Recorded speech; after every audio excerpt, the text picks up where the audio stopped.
अच्छा, ऐसा धोखा हमारे साथ किया, भोगोगे तुम। ये जो निकलता है ना भोगोगे, ये अकाट्य होता है। क्योंकि किसी का भी हृदय, मान लो किसी भी जीव जंतु को आप कष्ट दें और उसका हृदय आह भर जाए, तो वो आह वज्र की लीक है, तुम्हें भोगना पड़ेगा। वो आह किसी की ना लेना जिंदगी। कोई ऐसा कोई आह भर करके कह दिया तुम समर्थ हो, हम तो कुछ कर नहीं सकते, और अंदर से दुखी, फिर तुम्हारी सामर्थ्य काम नहीं करेगी, मिट्टी में मिला देगी। ऐसा नहीं कि आप जो कर रहे हैं कोई देख नहीं रहा, कोई हिसाब किताब नहीं, जो कर रहे हैं अवश्य में भोक्तव्यम। जीव स्वयं नित्य निरंतर कर्मों के जाल को रच रहा है और अपने आप को बांध रहा है। आपको मुक्त होना है, बंधना नहीं है। जीव का जन्म कर्मों के अनुबंध से होता है, कर्मों के बंधन से होता है, और उसको अपना ऋण चुकाना होता है। कर्मानुबंध ये बहुत सूक्ष्म विषय है। जैसे आप जिस परिवार में जन्म लिए हैं, तो उस परिवार के लोगों से आपका ऋण है, इसलिए उसी परिवार में आप आए हैं। और ऋणानुबंध, उसको बिना चुकाए या बिना वसूल किए आप वहां से जाएंगे नहीं। आपको लेना है तो वसूल करना है, और देना है तो चुकाना है। ये पूर्व के जन्मों से निश्चित किया गया है। जैसे किसी के यहां पुत्र हुआ, जन्म से ही पैसा खर्चा शुरू हुआ, जो बड़ा हुआ तो उद्दंडता के द्वारा मार पूरे परिवार को क्लेश पर क्लेश देता चला जा रहा है। ये तुम्हारे कर्म का फल है। या ऐसे शक्तिहीन बुद्धिहीन ऐसे पागल पूरे जीवन सेवा करो, तुमसे अपना हिसाब चुकाने के लिए वो आया है। अब परिवार के जो सदस्य जुड़े आके, मतलब पत्नी आते ही पूरी हृदय में आनंद, परिवार में आनंद, और जीवन भर वो आनंद ही सुख देने के लिए उसका जन्म हुआ। वो अपना ऋणानुबंध मुक्त, और आते ही भयंकर क्लेश खड़ा कर दिया, बीच में दीवाल और झगड़ा वैसा, फिर अतरे दिन मारपीट शुरू, कलह अशांति, पूरा जीवन नरक हिसाब करने आए। यहां ऋण चुकाए बिना कोई जा नहीं सकता, ऋण चुकाना पड़ेगा। किसी का ऋण वसूल करना है तो किसी को ऋण चुकाना है, दोनों काम करने होते हैं। अनेक जन्मों में अनेक लोगों के साथ हमने जो बर्ताव किए हैं, अच्छे या बुरे, वो होंगे। अब किसी आदमी को हम जानते नहीं, अचानक मिला, अचानक टक्कर लगा और मार पीट गाली गुप्ता सब कर दिया, चुपचाप सह लो। क्यों? ये आपका हिसाब है, पूर्व का हिसाब। हमारा उससे कोई द्वेष नहीं, कोई संकल्प नहीं। अचानक घटना घटी और हमसे द्वेष करने लगा, हमें पीटने लगा, हमें गालियां दे, ये हिसाब है, चुपचाप सह जाओ। अपने घर का भाई ही भारी दुश्मन बन गया और क्लेश देने, हिसाब है। एक प्रभुदत्त ब्रह्मचारी जी की वाणी में पढ़ा था, एक महात्मा जी भ्रमण करते थे, तो उस समय असरफियां चलती थी, मोहरे असरफियां, तो उनको भेंट में देते लोग। तो या तो ठाकुर सेवा में लगे तत्काल, या संत सेवा में तत्काल लगे, उसका संग्रह करके डोलना ये ठीक नहीं है बैरागी के लिए, सिद्धांत में ये ठीक नहीं है। तो जब 2, 4, 6, 8 ऐसे मोहरे हुई, तो उन्होंने विचार किया कि और भ्रमण करके जब काफी मोहरे हो जाएंगी, तो प्रयागराज में जब कुंभ पड़ता है, एक बार पूरे सब अखाड़े के संतों को, अलग अलग संप्रदाय सब संतों को बुलाएंगे और सबको पुआएंगे। अब साधु है तो यही विचार करेगा, और क्या विचार करेगा। तो उन्होंने ऐसे डंडा बनवाया, बेंत, जो ऊपर से चूड़ीदार और भीतर पोला, और मोहरे उसमें डालते गए। और भ्रमण, जहां जहां श्रद्धालु भगत थे सबके यहां जाना और इच्छा रखना कि एक मोहर तो दे दे दक्षिणा में। कामना कोई भी हो वो बांधती ही है, ध्यान रखना। इसीलिए प्रभु जो चाहे वो करे, अपनी चाह नहीं रखनी चाहिए, अपनी चाह प्रभु की चाह में मिला देनी चाहिए। धीरे धीरे वो छड़ी भर गई भ्रमण करने वाले महात्मा चूड़ी लगाई, इंतजार करते रहे जब प्रयाग का कुंभ पड़ा तो चले। तो रास्ते में एक गांव में पूछा जाता है जैसे कहीं रुको कि कोई श्रद्धालु ऐसा है जो संत सेवी है। तो कुछ लोगों ने बताया हाँ एक परिवार है बहुत संत सेवी है और आपको मिलाते हैं उनसे। हाँ ये महाराज घर में रुका, खूब अच्छा हलवा पूड़ी पवाया और जो घर के मालिक थे चरण दबाए। चरण दबाते दबाते उनकी दृष्टि पड़ी उस डंडे पे, इतना मोटा और ऊपर से कुछ चूड़ी सी भी नजर आ रही, इस डंडे में तो कोई रहस्य है ही है। अब महात्मा जी को खवा पिला के सुला दिया। महात्मा जी जब सो गए तो पत्नी से धीरे से कहा वो डंडा लाओ बाबा जी का। डंडा वो चूड़ीदार जो ही खोला पलटाया तो सैकड़ों मोहरे। ऐसे संत रोज पधारे भगवान, तुम आनंद हो जाए फिर क्या। पत्नी से कहा नाप के कंकड़ लाओ। अब वो तो महात्मा जी तो खाए खीर पूड़ी आराम से सो रहे। रात में पूरी प्लानिंग करके उसमें कंकड़ भर के चूड़ी लगाकर सिराने रख दिया, सारी मोहरें हटा ली। महात्मा जी आराम से छड़ी उठाए तो वजन पक्का। वैसे बड़े लोग चतुर होते हैं पर ये नहीं जानते कि कर्म कितना भयानक होता है। और उनकी कोई संतान नहीं थी पर धन में इतना प्रेम उनको था। बहुत सावधान साधु महात्माओं के पास जो अर्थ है, गृहस्थी अगर आता वहीं से है पर अगर उसको जोर जबरदस्ती या किसी छल कपट से तो वो उसका विनाश ही करता है। आज तक का प्रमाण है। अब उनको ये भाव पता नहीं होगा या पता होगा तो लोभ के कारण वो उसको मान नहीं पाए होंगे। महात्मा जी गए प्रयाग में, किसी अखाड़े पर रुके और वहां प्रार्थना की कि कल जो है संपूर्ण अखाड़ों का निमंत्रण किया जाए और सब संतों को भोग पवाया जाए और उनको दक्षिणा भी दी जाए। महंत ने सोचा कि बहुत बड़ा है तो उत्सव है, क्योंकि प्रयाग में कितने हजारों संत महात्मा सब। तो उनका महाराज बोरों इसमें चीनी और टीनों घी लगेगा, सब व्यवस्था। बोले आप मंगाइए, एक एक हिसाब हम करेंगे, हमारे पास सब व्यवस्था है। बोले कुछ तो पहले दे दो, इकट्ठे देंगे हम। उनको था कि अगर हम छड़ी खोला और दो चार मोहरे दी, किसी को पता लग गया तो गड़बड़ हो सकती। बोले हम भंडारे के समय आखिरी में सब कुछ आपको दे देंगे। ठीक है। वो अपने पास से पैसे लगाकर खूब जितना सामग्री सब लाए लाखों की और सब संतों को निमंत्रण कर दिया। संत जन निमंत्रित हो गए, भंडारा बन रहा है। तब वहां के महंत है, उनका देखो भंडारा भी बन रहा है, संतों को निमंत्रण। अब आप अर्थ की व्यवस्था कीजिए, क्योंकि इतनी बड़ी हमारी सामर्थ्य नहीं थी जितना हमने किसी तरह हमने व्यवस्था की। अब मुझे अर्थ चाहिए, तभी आगे की व्यवस्था बढ़ेगी। संतों को दक्षिणा देंगे और जिनसे अर्थ लिया उनको दे। देखो रसोई बन गई है सब।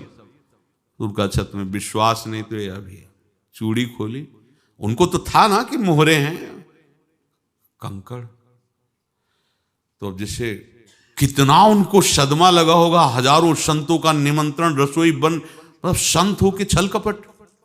तो उनका महाराज आपने तो हमारा नाश कर दिया, जो महंत थे। अब बताओ रसोई बन गई, संत निमंत्रित हो गए और आप ये कंकड़ दिखा रहे हैं हमको।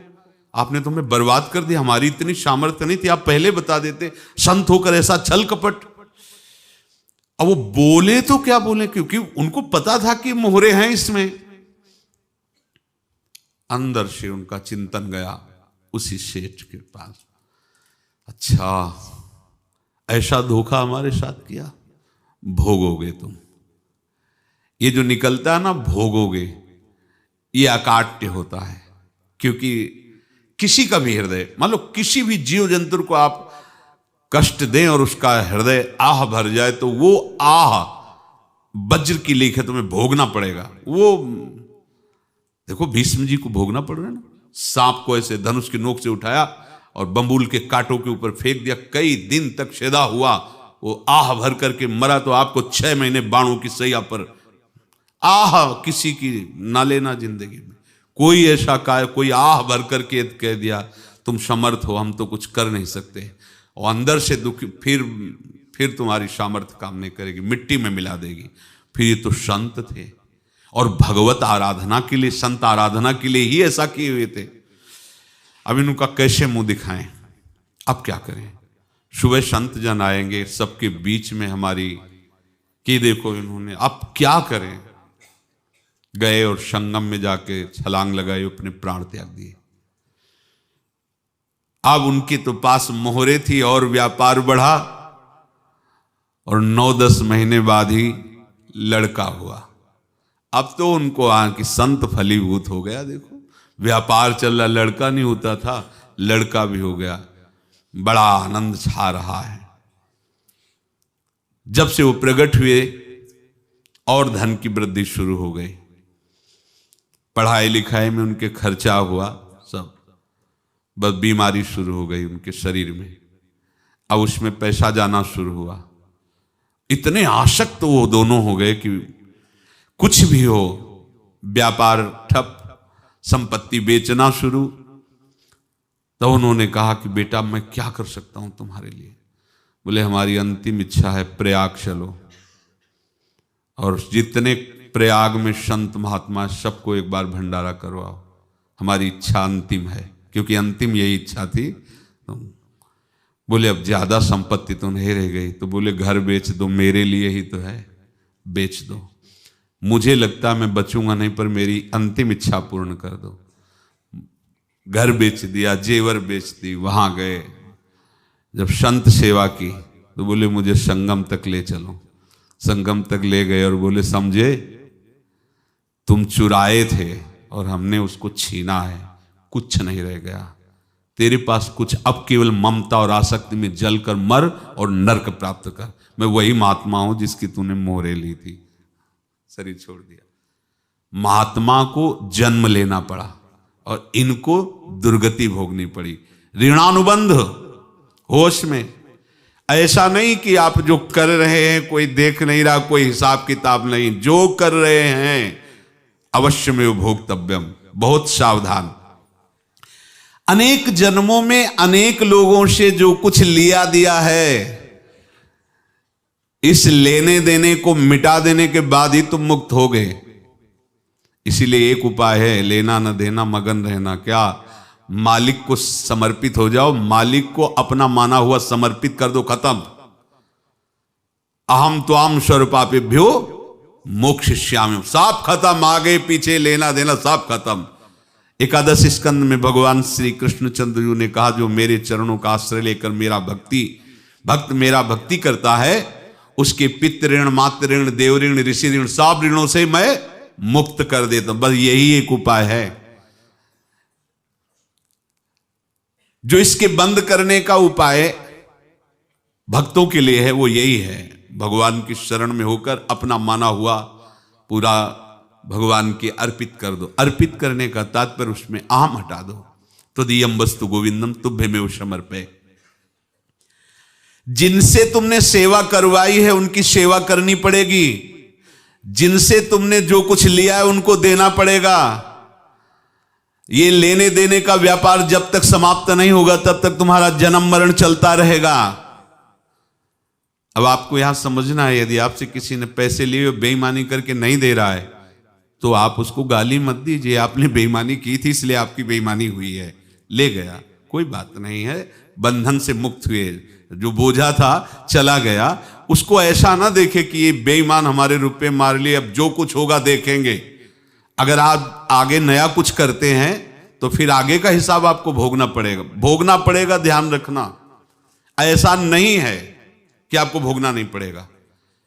एक ही उपाय है कि अब जो शरीर धारण किए इसी में जो भोग ले, आगे ना होना चाहिए। तो क्या करे? सर्वतो भावेन भगवान की शरण ले ले।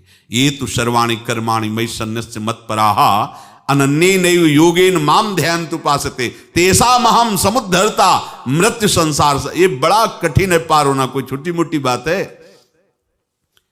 एक महात्मा बाल्यावस्था से भजन करते थे, शालिग्राम भगवान पास रखते थे और उन्हीं की आराधना करके बस पाठ, नाम, जप और भ्रमण करते थे। यौवन अवस्था थी, गंगा जी के किनारे अपने ठाकुर को विराजमान करके स्नान करने के लिए कपड़ा ही उतार रहे थे कि 90 लोग आ गए, भाला तलवार सब लेकर, मारो मारो इसको मारो, घेर लिया। तो उन्होंने हाथ जोड़कर कहा हमने क्या अपराध किया, कोई सुन ही नहीं रहा। तो उन्होंने कहा मार तो डालोगे ही आप 90 लोग, हम कोई अस्त्र शस्त्र तो लिए नहीं, एक बार हमें गंगा में डुबकी लगा देने दो और अपने ठाकुर को स्नान करा देने दो, फिर इसके बाद आप मार देना।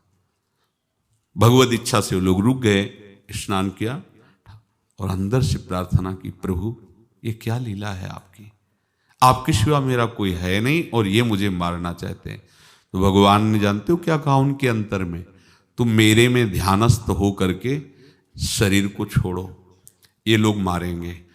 ये मेरे भजन का फल है कि तुम्हें 90 जन्म नहीं लेना पड़ेगा, एक ही जन्म में 90 मिलके, तुमने 90 हिंसा की थी पूर्व में, तो तुम्हें 90 बार जन्म लेना होता और एक एक करके मारते। ये मेरे भजन का प्रताप है कि एक बार में ही 90 का हिसाब हो जाएगा।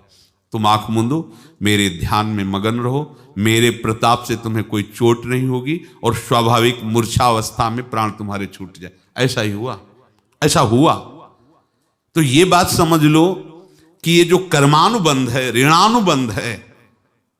आप देखो, अगर शाप महात्माओं ने दिया कि तुम्हारे वंश का इससे विनाश होगा, तो भगवान भी परम धाम जा रहे तो उसी कील से, बाण की नोक में जो मछली लील गई थी छोटा कण, उसी से की नोक बनाई और उसी नोक को प्रहार किया। भगवान के श्री चरण में वही बाण की नोक लगी और भगवान ने स्वीकार किया ना। भगवान का बड़ा लीला विचित्र है। अगर छुप करके उधर रामावतार में बात, तो इधर ऐसे स्वीकार किया है भगवान ने। ऐसा कहीं नहीं दिखाया कि मैं भगवान हूं तो मैं अपने लिए, ऐसा नहीं दिखाया। नारद जी का हित किया पर नारद जी ने श्राप दिया तो भगवान ने स्वीकार किया। बंदरों ने ही सहायता की, जैसा बोले थे वैसा। ये लीला इस शरीर में भोगनी पड़ेगी। हाँ, ज्यादा को कम में भुगता देंगे, पर अब अगला शरीर ना मिले, इसके लिए सर्वतो भावेन भगवान के आश्रित हो जाए। जैसे आपने दुकान फैला रखी है तो उसमें दो काम होते हैं, लेना और देना। किसी को उधार दिया है तो हमें उसे लेना है, और कोई नगद देकर सामान ले रहा है तो उसे सामान देना है, या उधार लिया है तो हमें उधार देना है। अब अगर दुकान बंद करनी है तो तुम्हें देने वालों पर जोर देना है, लेने वालों पर जोर नहीं। लेने वाला तो जाओ हम क्षमा किया, समर्पित किया, हमारा कोई संबंध नहीं, खत्म हो जाए, वो खुशी हो जाएगा। लेकिन देने वाला तुम अगर दुकान भी उठा दोगे तो जहां भी रहोगे तुम्हारे पास वो आएगा, लाइए हमारा। तो देने पर नजर रखिए, जिसका जिसका हिसाब है वो आपके सामने आता जाए, हटाते जाओ। लेने पर नजर मत रखिए और दुकान फौरन उठा दीजिए, नहीं अगर लेते देते रहे तो चलता रहेगा।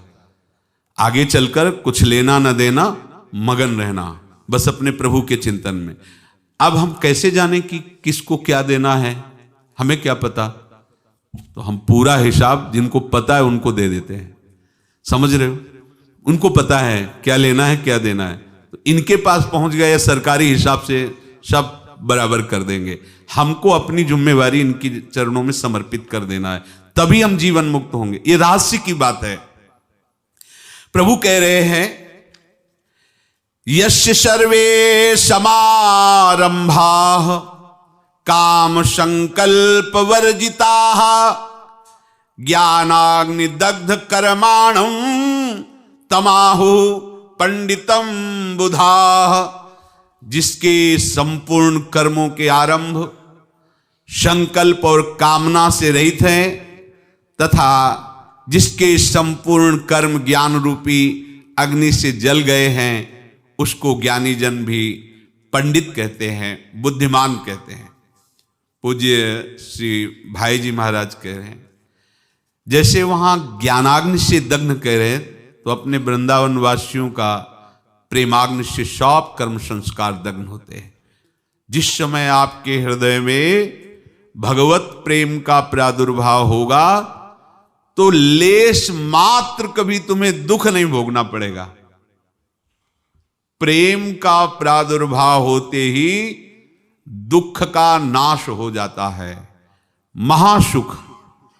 जब प्रेम का प्रादुर्भाव होगा तो समस्त पाप भस्म हो जाते हैं, अशांति नष्ट हो जाती है, संसार ज्वाला स्पर्श भी नहीं कर सकती है।